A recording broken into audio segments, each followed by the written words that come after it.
Politicians corrupted, society disgusted.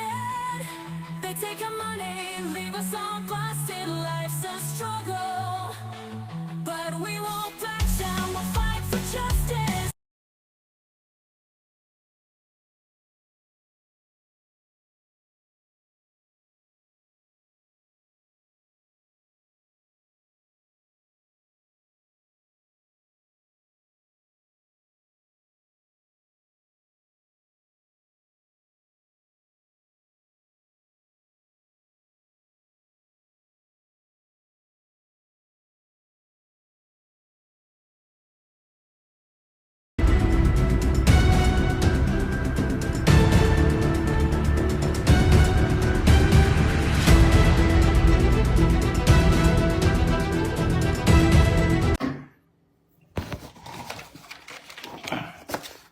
This is a copy of that Fort Laramie Treaty.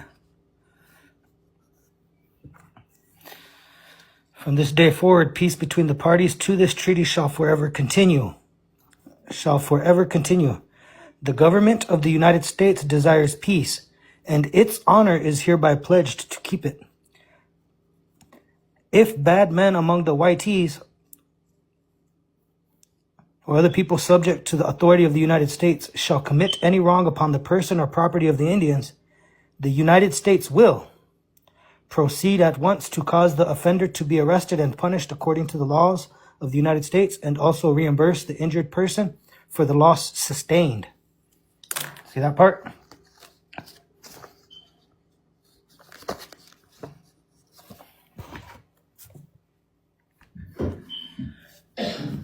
As a protected treaty beneficiary and a constitutional beneficiary,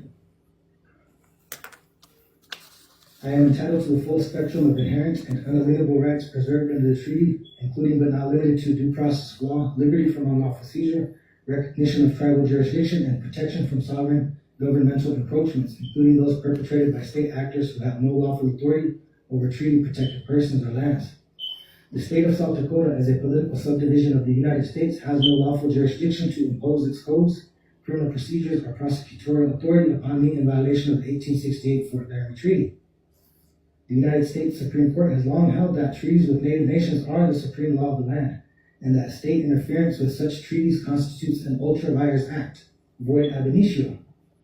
I further declare that my involuntary subjection to state criminal proceedings initiated through fabricated arrest warrants and prosecutorial misconduct, police brutality, assaults, and attempted assassinations constitutes a direct violation of my treaty-protected liberties and a breach of fiduciary duty owed by both state and federal actors under trust obligations established by federal Indian law, constitutional law, and international norms. Motion for delay filed 3-2, 2022, Exhibit 3.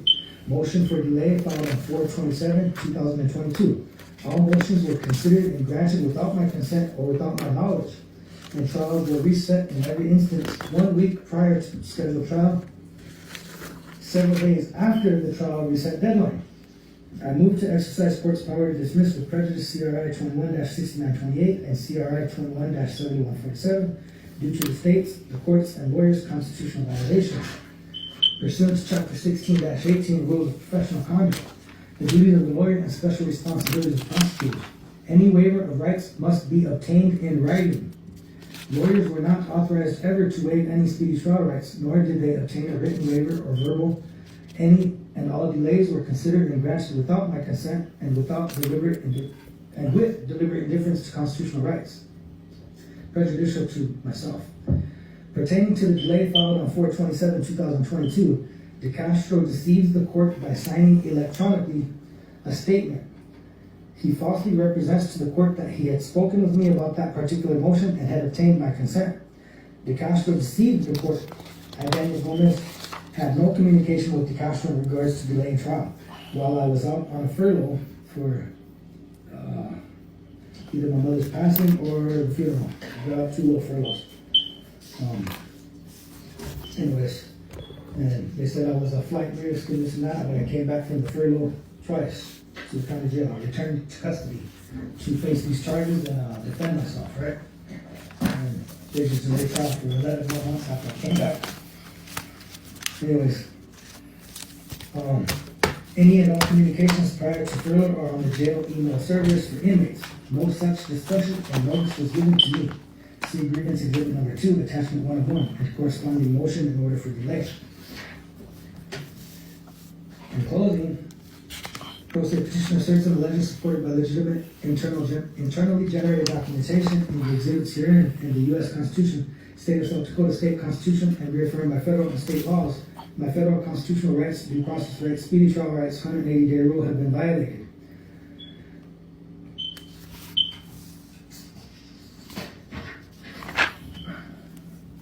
These cases here, during this alleged warrant that they had, the state of Iowa would never have released me on parole had it been an active warrant.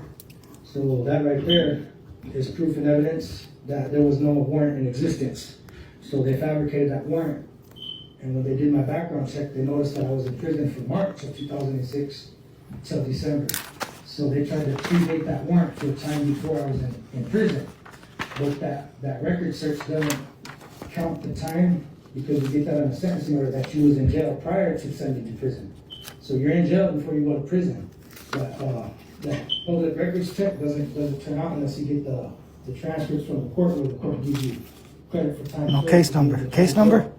No case number. Anyways, I put the other link in there for the response call from Manny Scarman, Department of Corrections, parole officer. The execution of the false and fabricated warrant was faulty because the forged warrant of arrest, contrary to the provisions of SDCL 23A-2-2, the fabrication of the day only warrant to an anytime warrant happened orally and by the Union County Clerk of Court, Melissa Larson, who predated the warrant for February 2nd, 2006, on or about or after June 7th, 2008. Rather than written by a magistrate judge as the South Dakota Codified Law provision requires. The statute reads as follows. It's Rule 4A. Warrant or summons issued on complaint, sworn oral testimony.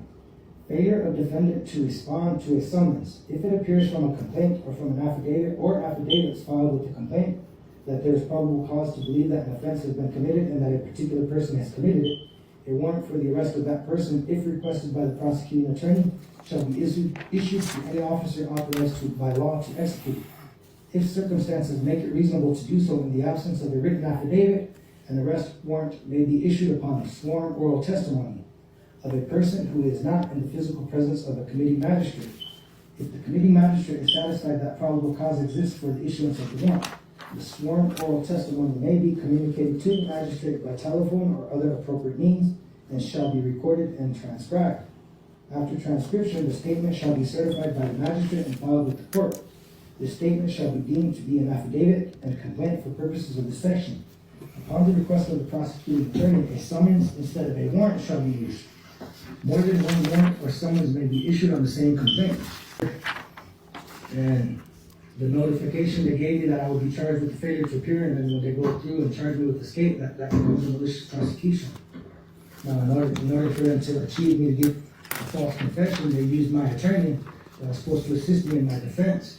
And he turned around and all he did was assist the prosecution obtaining a false conviction, a wrongful conviction. And I paid that lawyer. I paid him all the fines and restitutions for that. The amount exceeds $20, so my Seventh Amendment right to a civil jury trial is preserved. They can't waive that. That's an inalienable right. Because a failure to appear charge is a misdemeanor, then by statute the warrant is day only and may only be converted into an anytime warrant by the signature of a judge. Black's Law Dictionary, revised 4th edition, defines endorse through reference to endorse as to write a name on the back of a paper or document.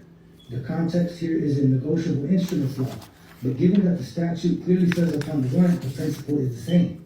Endorsement as an authoritative signature upon a physical instrument. Even if the clerk, acting as a magistrate, no, she wasn't acting, she was impersonating.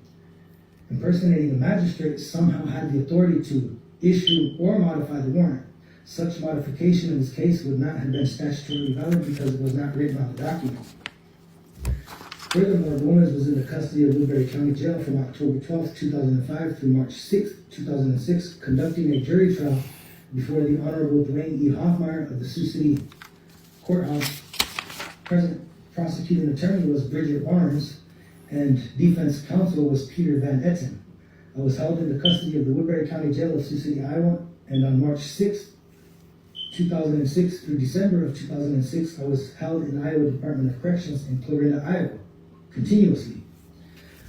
Given the invalidity and criminality of the false and fabricated warrant and execution of the seizure, my arrest was not valid. Therefore, a deprivation of rights under code of law, kidnapping in violation of Title 18 U.S. Code 241 and 242, a conspiracy by and through the Alcorn Union County employees and Rush Sioux City Police and subsequently Sioux City, Iowa Police Department and Chad Stroman of the Sioux City Police Department and Woodbury County on July 7, 2008.